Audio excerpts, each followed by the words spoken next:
22 April 2025 সালের পাহালগাম হামলা দুই দীর্ঘদিনের শত্রু ভারত ও পাকিস্তানকে আবারও উত্তেজনার পথে ঠেলে দেয়। পারস্পরিক একের পর এক বৈরী পদক্ষেপের ধারাবাহিকতা শেষ পর্যন্ত ক্ষেপণাস্ত্র ও ড্রোন হামলা, যুদ্ধবিমান ভূপাতিত করা এবং দুই পরমাণু শক্তিধর দেশের মধ্যে আর্টিলারি দ্বন্দ্বের রূপ নেয়।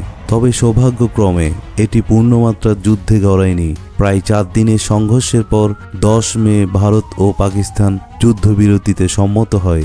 আজ আমরা এই দুই দেশের সামরিক মুখোমুখি সংঘর্ষ নিয়ে কথা বলবো এবং কেন পরিস্থিতি নিয়ন্ত্রণের বাইরে যাওয়ার আগেই তারা লড়াই বন্ধ করেছিল তা বিশ্লেষণ করব।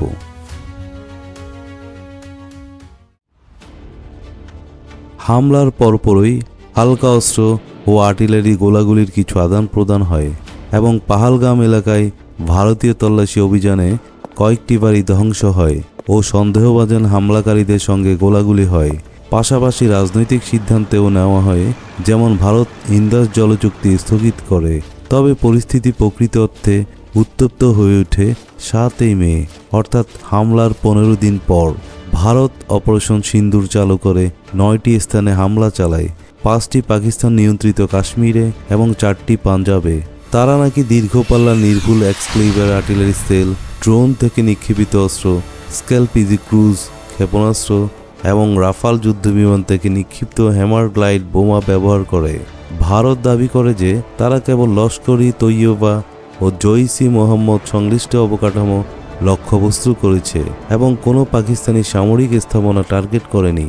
তারা ঘোষণা করে যে 100 জনের বেশি সন্ত্রাসী নিহত হয় এবং অন্যদিকে পাকিস্তান দাবি করে এইসব হামলায় 15 জন শিশু সহ 40 জন বেসামরিক মানুষ নিহত হয়েছে।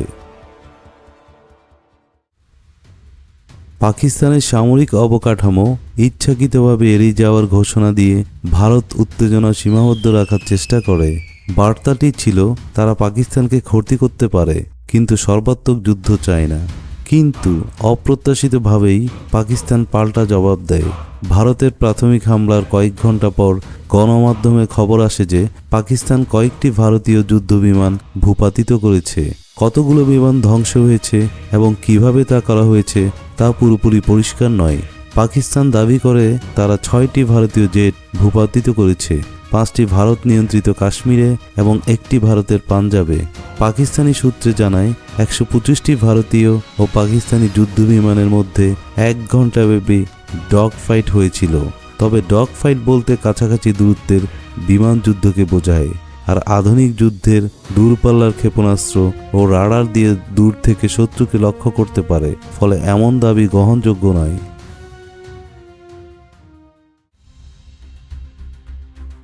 দুটি বিধ্বস্ত বিমানের ধ্বংসাবশেষের ছবি যাচাই করে ওয়াশিংটন পোস্ট জানায় সেগুলো ছিল ফরাসি নির্মিত রাফাল ও মিরাজ 2000।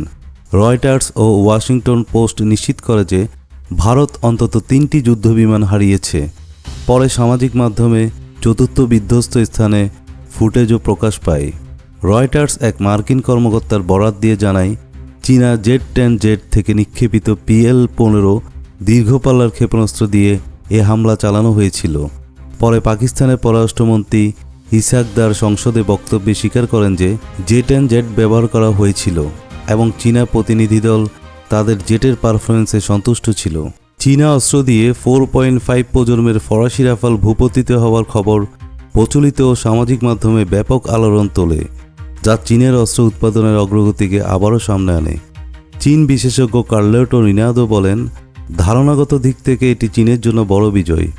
1979 সালে ভিয়েতনামের সঙ্গে যুদ্ধের পর থেকে চীন কার্যত আর বড় যুদ্ধে জড়ায়নি এবং তাদের অস্ত্রের বৈশ্বিক স্বীকৃতি ফরাসি বা আমেরিকান অস্ত্রের মতো নয়। তাই ধারণাগত দিক থেকে এটি বিশাল বিজয়। পাকিস্তানের স্থূলভাগে ভারতের বিমান হামলার জবাব দেয়। কাশ্মীর ছাড়া কোনো ভারত পাকিস্তান সংঘর্ষ সম্পূর্ণ হয় না, তাই ভারতীয় হামলার পরপরই পাকিস্তান বিতর্কিত অঞ্চলের নিয়ন্ত্রণ রেখায় আর্টিলারি ও ছোট অস্ত্রের গোলাবর্ষণ বাড়ায়। যুদ্ধবিরতি পর্যন্ত এটি চলতে থাকে এবং উভয় পক্ষের কয়েক ডজন বেসামরিক নাগরিক নিহত হয়। মাঝে মধ্যে ছোট আকারের হামলা হয়, তবে কোনো পক্ষই এলাকা দখলের উদ্দেশ্যে বড় আক্রমণ চালায়নি। 8 মে পাকিস্তান পশ্চিম ও উত্তর ভারতের ড্রোন ও ক্ষেপণাস্ত্র হামলা চালায়। ভারত দাবি করে 15টি স্থানে হামলা হয়েছিল। পরে প্রকাশিত স্যাটেলাইট ছবিতে দেখা যায় ভারতীয় বিমান প্রতিরক্ষা ব্যবস্থা ক্ষয়ক্ষতি কমাতে সফল হয়। 8 মে সকালে ভারতও ড্রোন হামলা চালায়, প্রধানত ইসরায়েলি নির্মিত হার্পি ও হার্প ব্যবহার করে, যা পাকিস্তানের বিমান প্রতিরক্ষা অবকাঠামো লক্ষ্য করে। পাকিস্তান 11টি স্থানে হামলার কথা স্বীকার করে এবং একটি সরঞ্জাম ক্ষতিগ্রস্ত হয়েছে বলে জানায়। এই হামলায় বড় মনস্তাত্ত্বিক প্রভাবও ছিল। ভারত করাচি ও লাহোরের মতো বড় শহরের ভেতরে লক্ষ্যবস্তুতে আঘাত হানে।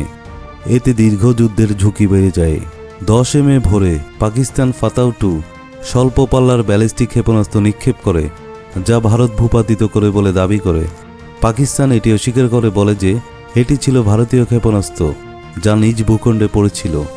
ভারত পাল্টা আঘাতে নূর খান বিমান ঘাঁটি সহ রফিকি, রহিম ইয়ার খান, চুনিয়ান, আরিফলা, পাশরুর, মুরিদ ও শুক্কুরে পাকিস্তানের সামরিক অবকাঠামোতে Harop drone, BrahMos, SCALP, Crystal Maze ও র্যাম্পেজ ক্ষেপণাস্ত্র দিয়ে হামলা চালায়।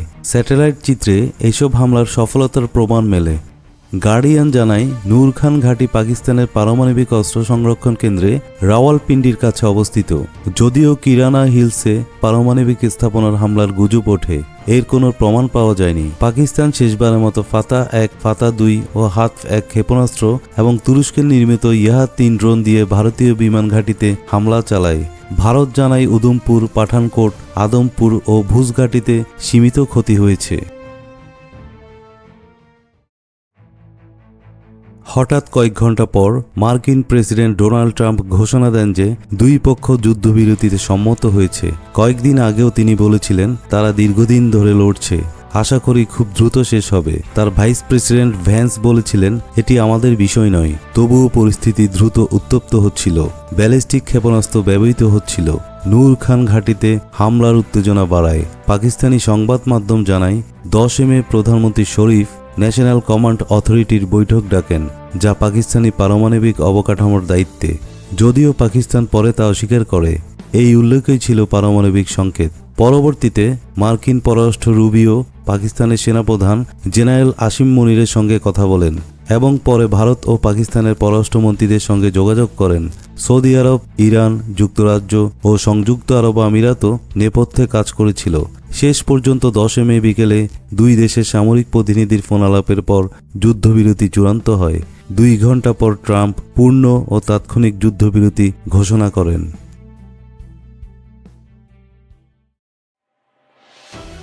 সামগ্রিকভাবে দুই দেশ একে অপরের উপর যে ক্ষতি করেছে তা তুলনামূলকভাবে সীমিত ছিল, বিশেষত ক্ষেপণাস্ত্র ও ড্রোন হামলার তীব্রতার তুলনায়।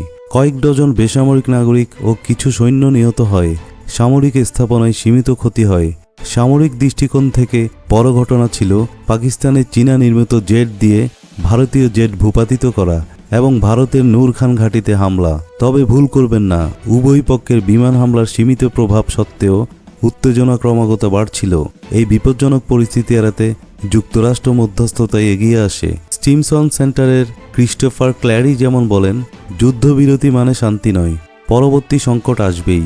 এই সংকট পরবর্তী সংকটের ভিত্তি তৈরি করবে। তাই আবার সংঘর্ষ শুরুর আগে এর শিক্ষা ও প্রভাব বিশ্লেষণ করা জরুরি।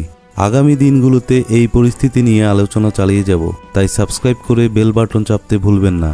লাইক, সাবস্ক্রাইব, কমেন্ট ও শেয়ার করলে আমাদের অনেক সহায়তা হয়। এটি ছিল অরণ্যপথ চ্যানেল। আবার দেখা হবে পরবর্তী ভিডিওতে।